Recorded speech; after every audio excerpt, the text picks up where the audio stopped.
파산하면은 파산 선고 결정 받고 또 면책 결정 받고 두 번을 해야 돼요. 그러다 보니까 동시에 이제 파산 신청도 하고 면책 신청도 하고 두 개를 동시에 신청하거든요. 그래서 이제 신청을 하고, 그래서 파산하고 면책 두 가지를 신청하고, 그 다음에 신문을 거치는데, 신문은 이제 신문은 뭐 형식적으로만 하지, 신문은 이건 나중에 파산 선고하고 나서 일반적으로 파산 선고하고 나서 파산 관계인이 신문을 해요. 사전에 하는 경우는 별로 없어요. 실무에서는 의무적이다, 이건 뭐 하도 안 하는 경우가 많다는 거고요. 그 다음에 이제 파산 선고가 내려지면은 이제 그때 이제 파산 관계, 요즘에는 100% 파산 관계인 선임을 하거든요. 그래서 파산 관계인한테 판사가 선임을 하면서 이제 그 민사연합금을 채무자한테 받아가지고 뭐 일반적으로 30만 원, 40만 원, 50만 원 그걸 이제 판사가 받아서 선임할 때 그 파산 관계인한테 그 금액을 이제 주는 걸로 하고 선임을 해요. 그 대개가 법원 앞에 있는 변호사들한테 그 파산 관계인을 그 신청에 의해서 미리 신청해 놓은 사람들을 선정해 가지고 그 변호사들이 파산 관계인 역할을 한다. 그래서 선고하는 날 변호사가 그 파산 관계인이 법원에 나와서 자기한테 이제 선임된 그 채무자들을 이제 같이 모여서 제출할 서류 목록, 이제 이게 재산 조사해야지 되는데 필요한 서류 목록을 이제 이 채무자들한테 이제 나눠주고, 그날서부터 뭐 일주일, 2주일 이내에 그걸 그 목록대로 서류를 제출해라, 이런 얘기를 하고, 그 다음에 이때 이 서류를 1차 받고 나서 대충 그 재산에 대해서 파악을 하고 나면 그 관계인이 그 채무자 신문을 그때 한다. 대체적으로 그렇게 진행되거든요. 여기서 1차 서류를 목록을 주고 서류를 제출받아서 그걸 토대로 신문을 하고, 그러니까 인터뷰하는 거죠. 인터뷰하고 그 사람에 대한 내용을 충분히 파악한 파산 관계인이 이제 조사가 끝나면은 판사한테 보고를 해요. 이거는 면책해줘도 좋겠습니다. 아니면은 이거 면책 불허가 사항입니다 하고 이제 보고서를 제출하면은 판사는 그걸 토대로 거의 이제 관계인이 보고한 내용대로 파산 면책을 해줄 건지 하는 결정을 하게 된다. 그리고 그날은 그게 언제 하느냐면은 그날이 이제 채권자 집행하는 날이죠. 이날 이제 기일이 잡혀가지고 이때 나눠주면 이때 이제 파산 선고하면서 이 기일이 잡혀요, 1차적으로. 그래서 그날 한 2달 정도 후에 기일이 잡히고 그날 채권자 집회다. 이제 법상 명목은 채권자 집회다. 그래서 채권자들을 다 불러놓고 각 채권자가 다 모인 데서 채무자가 설명하고 이러이러한 상황으로 이걸 이제 파산 진행을 하고 있다. 그 내용을 채권자들한테 얘기해주고, 채권자는 자기가 하고 싶은 얘기들, 거기서 나눌 수 있는 얘기들을 뭐 의사 표시를 하고, 거기서 이제 뭐 문제 되는 거는 판사가 그거에 대해서 더 앞으로 진행을 해야 되겠다 싶으면은 거기서 이제 재판을 속행한다고 그러죠. 속행하고 문제를 뭐 다 해결됐다, 결정을 단계다 그러면은 그날 이제 종결해버려요. 종결과 속행, 채권자 집행 날 결정해요. 속행하면은 계속 재산 조사가 더 이어지는 거고, 종결하면은 이제 뭐 결정 기각이라든지 면책이라든지 둘 중에 하나를 이제 결정을 해주겠다는 그런 판사가 결심하는 거가 되는 거죠. 그러고 나서 뭐 한 달 이내에 판사가 기각을 내리든지 면책을 해주든지 하는 결정문을 작성해서 이제 결정이 되면은 통보를 해주고 채무자한테 통보해주고 이렇게 이제 해서 마무리가 되는 거죠. 이게 이제 절차가 이게 여기 6 내지 7개월이라고 했는데 서울법원 뭐 저 희생법원이 있는 수원법원이나 서울법원 같은 데는 서울희생법원 같은 데는 뭐 한 달 이내 이게 여기까지 진행이 돼요. 여기까지 한 달 전후에. 근데 의정부나 뭐 다른 뭐 지방 이런 데는 사건이 쌓여갖고 그걸 그렇게 빨리 처리를 못하고 자기 순서 오는데 한 3개월 걸려요.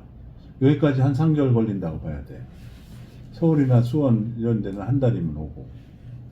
그럼 이제 이거 하고 나서 재산 한 달 걸리죠? 여기 수원은 저 의정부는 3개월 걸리고 뭐 서울은 한 달 걸린다. 재산 조사하는데 서류 주고받고 계속 하고 이제 파산 관계인이 이제 복잡한 사건 같은 거는 뭐 1년도 걸리고 할 수도 있어요.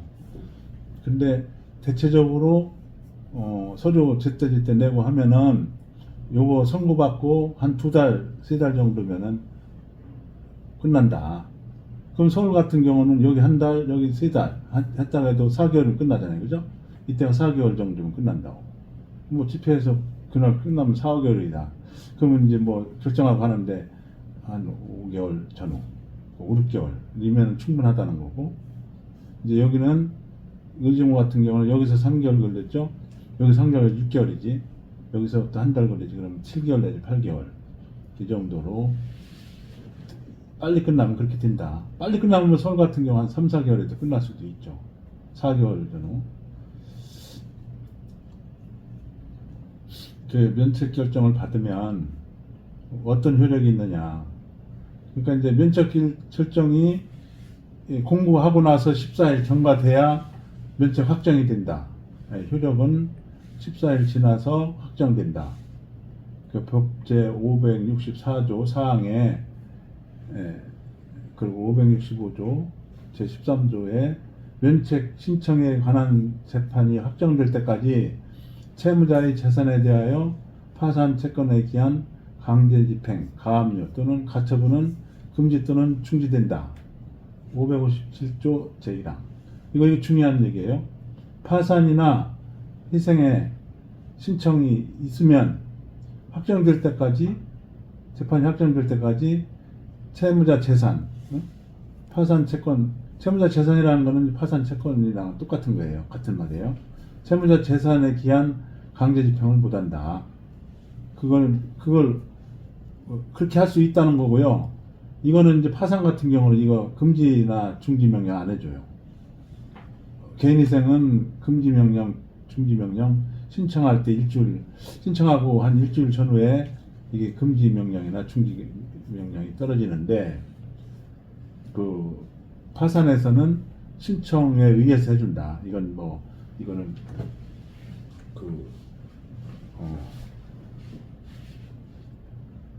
이 금지 명령을 사전에 해주는 이 신청해갖고 금지 명령을 해주지는 않는다. 신청하면 해준다. 신청해주면은 판사 판단에 의해서 금지 또는 중지 명령을 해준다.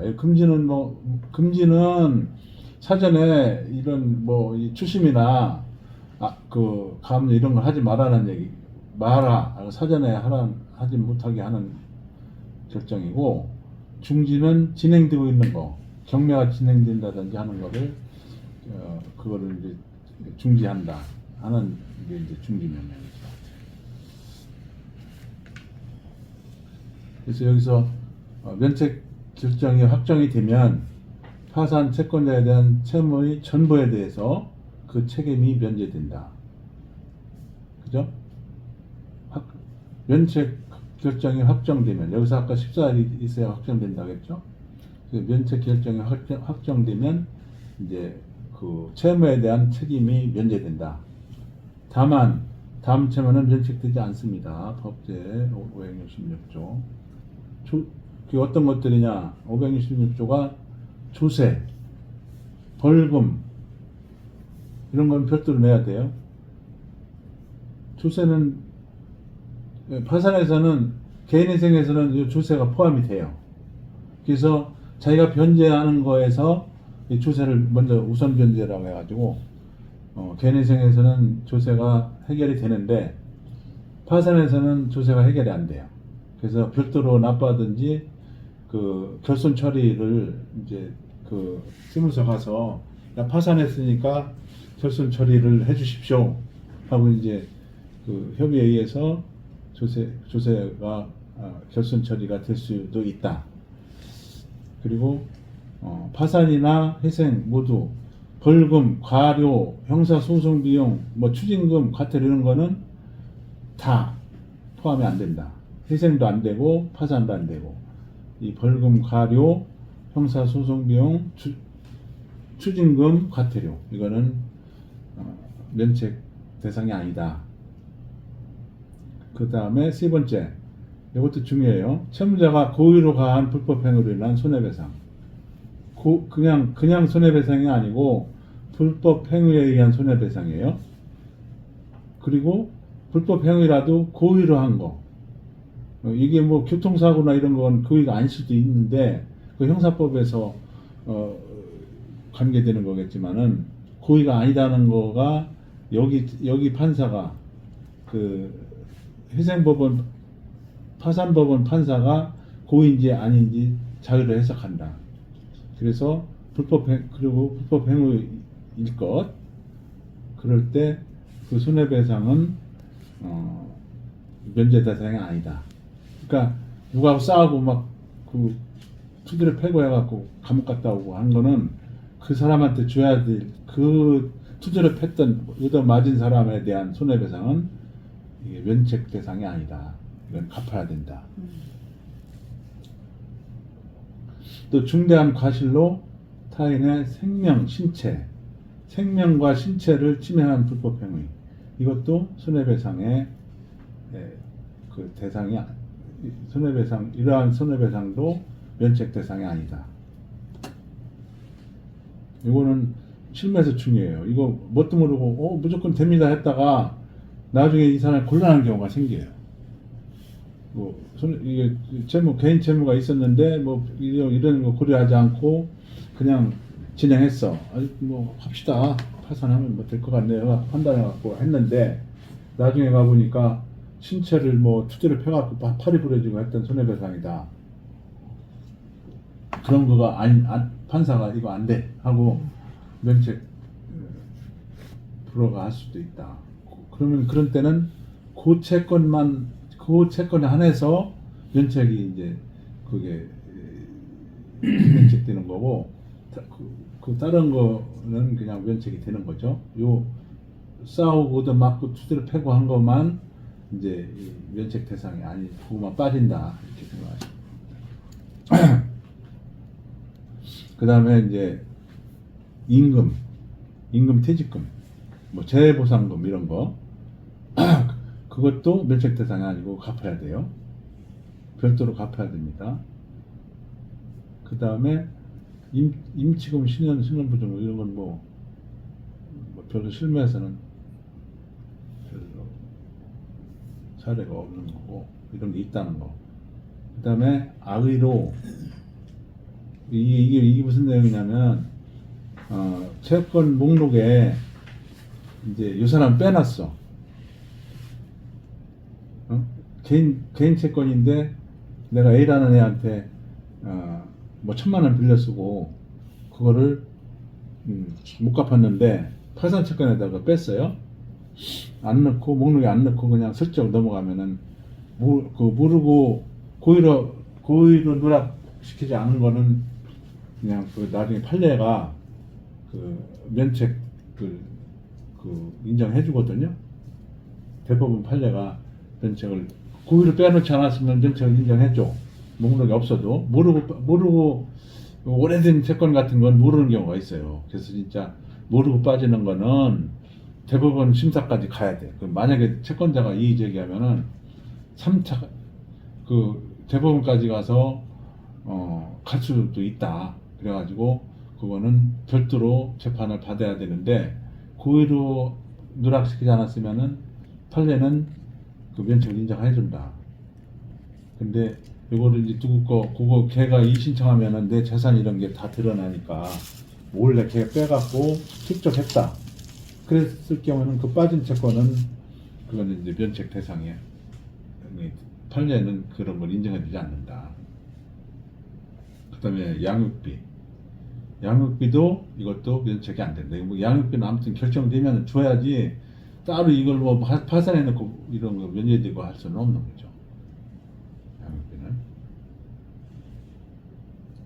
그 다음에 이제 개인 신용정보 관련 사항으로 면책 결정 관련해서 채무자가 면책 채권을 변제했어. 또 면책 취소 결정이 확정됐어. 면책 취소. 또 면책 결정일로부터 5년이 경과했어. 그러면은 어떻게 된다? 신용정보원, 한국신용정보원에서 내가 면책을 파산해갖고 면책되고 있다는, 옛날로 말하는 이게 은행연합회 전산이에요. 은행 가면 이제 애들 전산에게 다 떠.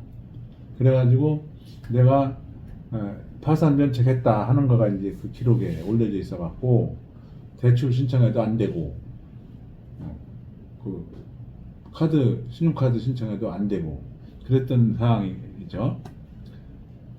그래서 그런 거가 신용정보원에서 그걸 기록을 삭제하는 거가 언제냐?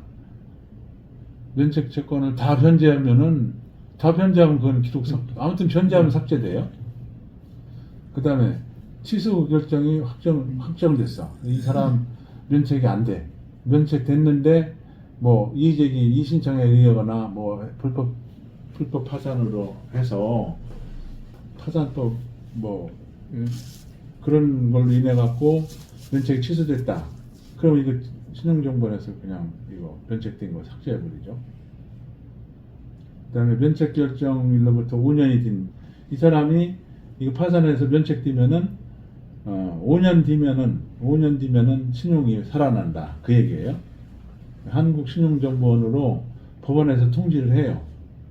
이 사람 면책 확정됐습니다. 통지해주면은 신용정보원에서 그 기록을 삭제하는 동시에 자기 현재 신용 등급 뭐 700점 그 등급이 그대로 살아나는 거죠.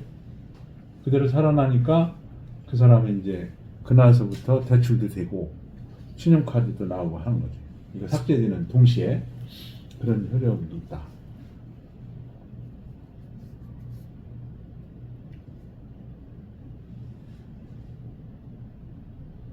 그 아까 그 강제집행 정지에 관한 법률이 이게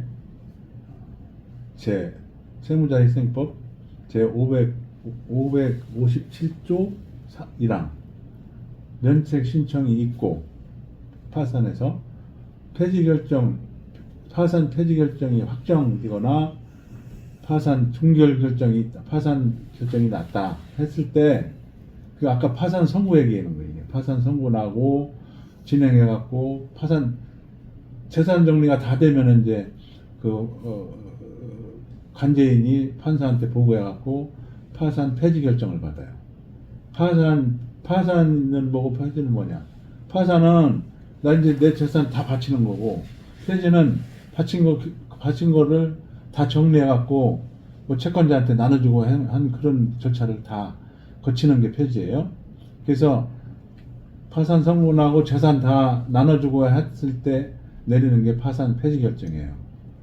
이게 됐거나 아니면 파산이 종결됐다 하는 경우 이제 그런 상황이 되면은 이제 면책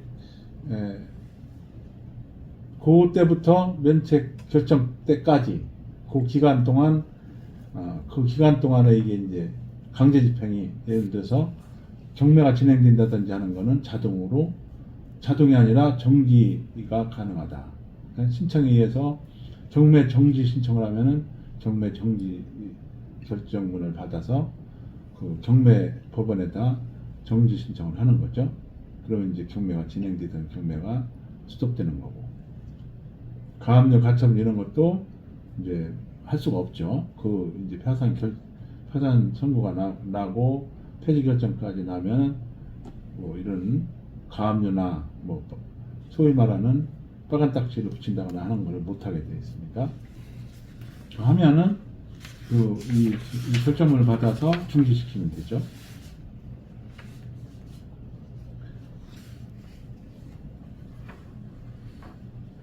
자, 면책 결정이 확정된 때, 그러면은 이 규정이 중지한 거가 효력을 잃는다. 이게 무슨 말이냐면, 이게 이제 파산에서는 이런 예가 별로 없는데, 회생에서는 그 회생을 진행해갖고 인가 결정이 나면 그 여기서 이 중지한 절차, 예를 들어서 경매를 중지시켰어. 그러면 인가 결정이 나면은 그 중지한 절차가 효력을 잃는다. 그럼 다시 경매가 진행된다는 거예요. 개인회생에서 인가 결정이 나면은 파산 경매 중지시켰던 그 결정의 효력이 없어지니까 다시 경매가 진행된다. 그러니까 인가 결정 날 때까지 사전에 준비했다가 뭐 자기가 경매를 어떻게 대응할 건지를 이제 한 1년 동안 기간이 있으니까 준비를 해서 이사갈 준비를 하든지 낙찰받을 준비를 하든지 하는 시간이 주어지는 거라고 보면 되죠. 이제 이거 공인인증서로 발급받을 수 있는 자료들이 어떤 게 있느냐. 그럼 이제 우리가 보정을 하려면 이 서류들을 내야 되는데, 그러면 이제 공인인증서가 자체적으로 다 발급을 받을 수 있으니까 그 내용들을 한번 보자는 거죠. 홈택스 홈페이지에서 각종 세무서 자료, 그죠? 세무서에 관계되는 자료 공인인증서로 다 받을 수가 있다, 거의 다. 그 다음에 홈택스가 있고 위택스가 있어요. 이거는 이제 홈택스는 국세, 위택스는 지방세예요. 그래서 그 납부에 관계되는 세금에 관계되는 서류들을 여기서 다 받을 수가 있다. 그 다음에 지적전산 자료, 요건 요즘에 필수예요. 요거 세 가지들은 뭐 항상 제출해야 되니까. 지적전산 자료는 뭐예요? 토지가 있느냐 없느냐, 토지 소유 현황이죠. 전국에 있는 그 사람 명의로 되어 있는 토지가 있냐 없냐 하는 걸 볼 때 이 구청에 가서 시청에 가서 지적전산 자료를 이걸 발급받아서 제출하도록 되어 있는데, 이거를 안 가고 공인인증서로도 받을 수가 있다. 응?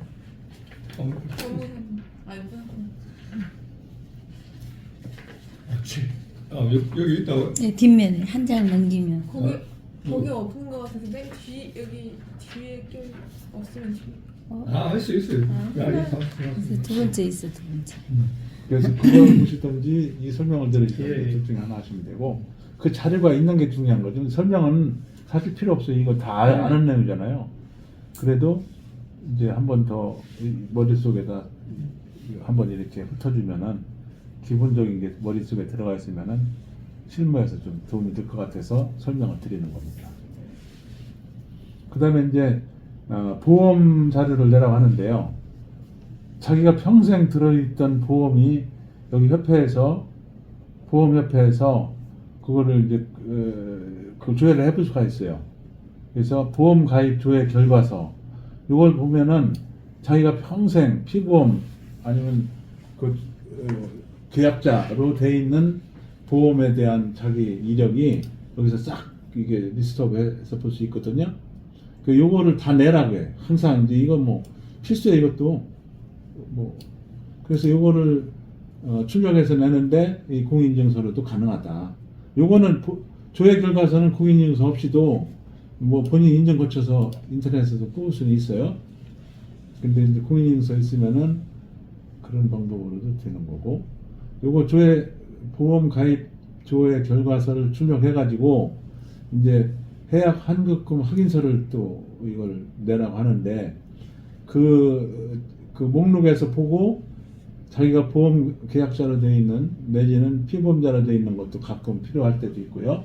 그 해약 환급금이 얼마인지 그 확인 증명서를 뭐 팩스로 받든지 해가지고 이것도 제출하게 돼 있어요. 그러니까 내가 보험 여기서 KB 생명보험에 월 10만 원씩 들어가는 게 있었다. 5년 냈다. 이것도 상당한 액수가 된다고요. 뭐 몇백만 원 된다고. 그럼 그걸 재산으로 잡으려고 그걸 내라고 하는 거예요. 해약 환급금 증명서라고 하죠. 그거를 제출해야 된다. 전화 계약자가 각 보험사 자기가 가입한 보험사에다 전화해가지고 본인이 확인한 상태에서 팩스로 받으면 돼요. 그 다음에 계좌 종합 관리 서비스에서 아까 얘기한 것처럼 각 은행, 뭐 증권, 카드사, 뭐 우체국, 그 대부업체 이런데 관계되는 계좌가 있다. 그럼 그 계좌가 전체가 평생 동안 자기가 갖고 있던 계좌에 대해서 내역서가 나오는데 그거를 출력해서 낼 때 이 공인인증서를 통해서 납부할 수, 그걸 출력해서 발급받을 수 있다. 이제 이거 할 때는 공인인증서도 있어야 되고 본인 휴대폰 인증도 모두 해야 된다. 그런 얘기고요. 그 다음에 정부 24시에서 나오는 위원자료도 다 이 공인인증서를 가지고 발급받을 수가 있어요. 그 다음에 국민건강보험공단, 국민연금 이쪽에서 받을 수 있는 자료들, 그것들도 공인인증서를 가지고 발급을 받을 수 있다는 거고요. 그 다음에 4대 보험 사이트, 4대 사회보험 사이트에서도 거기서도 자료를 받을 수 있다. 그 다음에 한국신용정보원, 여기서 아까 그 보험 여기서도 할 수 있어요.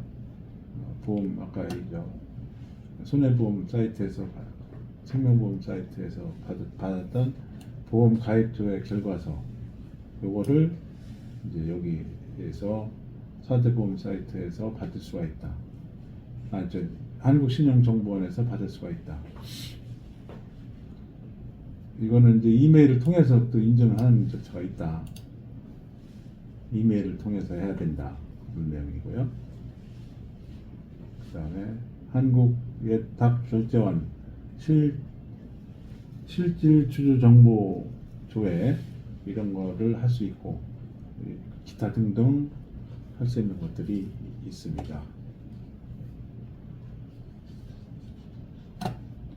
그 다음에 서민금융진흥원에서 대출증명서 이것도 이제 공인인증서로 그 홈페이지에 이 대출증명서는 그 서민금융진흥원 홈페이지에 들어가서 발급해야 된다.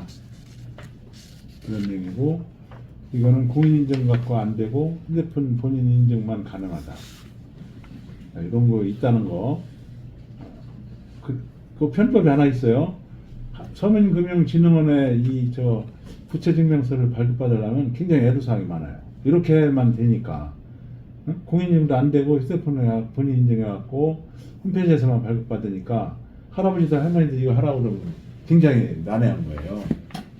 그래서 이런 경우에 편법으로 자료 송부 요청서라고 있어요. 우리가 이게 대법원 사이트에서 이 양식이 있어요. 이 양식을 다운받아서 거기를 내용증명으로 보내는 거예요. 이제 서민금융진흥원에다 내용증명으로 거기 우리 그 채무자 부채가 얼마냐 하고 보내면 일단은 법원에서는 이런 걸 가지고 진행을 하고 나중에 이제 서민금융 진행했는데 좀 채권액이 좀 상이하다든지 하면 얘네들이 자기네들 받을 돈이니까 뭐 수정 보고를 하겠죠. 그런 걸 방식으로 할 수도 있다. 뭐 그 좀 난해한 경우에 그렇게 할 수도 있다. 그 다음에 카카오뱅크, 토스뱅크 이거는 거기서 이제 그 내용을 뭐 사용 내역서를 출력한다든지 하면은 휴대폰만으로 해야 된다. 휴대폰으로만 발급이 가능하다. 그래서 의뢰인한테 이 얘기를 해줘야 돼요. 그러면은 이렇게 알려주면은 본인이 여기 들어가서 고객센터에다 전화해갖고 그걸 이제 받아서 팩스로 받는다. 이 맞아? 그 말이 맞아? 고객 이거 본인이 전화해갖고 하는 거야? 아니면은 고객센터에다가 본인이 전화해서 아니 사이트 사이트에서 어플에서 다 있는 거예요. 어플로? 네, 어플로 다. 그럼 본인이 못하네 이거? 본인이 하는 거. 본인만 해야 되는 거죠? 본인이 휴대폰에 깔려있는 어플로. 본인 글쎄, 휴대폰에서 예, 뭐. 어플을 깔아가지고 이런 절차를 밟아야 된다. 국민은행 앱 설치하듯이 요즘은 다 핸드폰에다 하잖아요. 근데 네. 토스도 다 카카오뱅크도 다 앱으로 설치하잖아요. 카카오뱅크, 토스뱅크 어플. 얘네들은 어플 깔아서 본인이 요청해갖고 우리 팩스를 받는다. 그런 얘기예요. 토스뱅크 앱, 고객센터 각종 증명서 발급하고 토스뱅크 증명서, 대출, 부채증명서, 개인회생용 해갖고 팩스를 요청하면은 그게 된다. 그 다음에 통신사 부채증명서는 발급 시에 본인 확인, 본인 그 채무자한테 전화해가지고 이게 대행사에서 발급할 때도 본인한테 확인하고 이제 발급해주는 경우가 있다. 그런 얘기입니다. 이제 제일금융권이 있고 저축은행권이 있고 캐피탈 대부업체가 있는데, 자 제일금융권은 이제 시중은행은 채권사마다 다 신청사가 있어갖고 그 요구하는 그 내용이 달라요. 그래서 제일금융권 은행 같은 데는 사전에 전화해보고 가서 받는 게 좋다 그런 내용이에요. 이거 답변서를 쓴 거니까요. 한번 참고해서 이거 보시고 아까 우리가 설명한 그런 내용들이에요. 신용정보조에서 뭐 또 정보 관계되는 계좌내역, 상세내역서 이런 거 그런 거를 이제 제출한 거 그리고 보험 뭐 이런 것도 이게 제출한 견본이 여기 다 들어있어요. 그러니까 이제 그런 형태로 한다는 것만 아시면 되겠죠, 그죠? 그래서 여기 이제 제출 서류가 거기에 첨부됐던 거가 이렇게 이제 쫙 있으니까 이런 게 있다, 이렇게 제출했다. 그래서 이제 개인회생에 관계되는 보정서 하나를 이제 우리가 제출한 보정서를 한번 이렇게 견본으로 보여드린 겁니다. 이렇게 복잡하게 내라고 하니까 자료 준비하는 데서 한참 걸려. 네, 이거 뭐 누가 한 사람이 이거 하면 하루 종일 해야 돼. 하루 종일 해야 돼. 또. 아까 그거 이제 공인인증서 만들어 갖고 어떤 사람은 또 가서 만들어 오라면 그냥 와요. 안 해줘 갖고 은행에서. 저기 보면 채권자 목록이나 재산 이런 건 중요한 거 말고 네. 조금 뭐 지적 전산자료 조회 결과나 이렇게 재산도 없는 거 확실한데 네. 저런 게 첨부가 안 되면 그럼 계속 나올 보정- 때까지 계속 요구해요. 보정서가 네. 보증면이 계속 나요? 네. 이거 아무것도 아니잖아. 재산 그러니까 사실 없어요. 네. 누가 봐도 없어. 저에 뭐 없다 하면서 이렇게 나오겠지. 없다는 걸 없으면- 내라는 그럼 거죠. 그걸 없다 하는 걸 내려라. 응, 난 없으면 내는데 제일 이게 혹시 이렇게 몇 개 빠졌는데도 그런 보증면 계속 내냐고. 계속 오지. 그게 이제 중요도에 따라서 그러니까 이게 다 중요하지 않은 것들. 예를 들어서 뭐 급여 관계되는 자료를 뭐 연말정산 자료 내라, 뭐 회사 그 소득 원천징수 사업자 증수 중에 원천징수 그런데 내라, 사업자 네. 확인을 해라, 뭐 별게 다 나오는데 그런 거 확실한 거 하나 네. 내가 딱 내봐. 이제 계좌 뭐 1년 동안 계좌 받은 거 이런 거 비정규직 같은 경우는 그런 거 그냥 내봐. 통과하는 경우도 있고 또 달라고 하는 부정이 또 경우도 나올 있고. 수도 있고. 그러니까 우리가 계속 귀찮으면은 그리고. 그냥 한번 내보고 그렇죠. 그래도 내라고 그러면 다시 내고 하는 거죠. 저는 잘 제출하는 게 이게 시간과 일상인데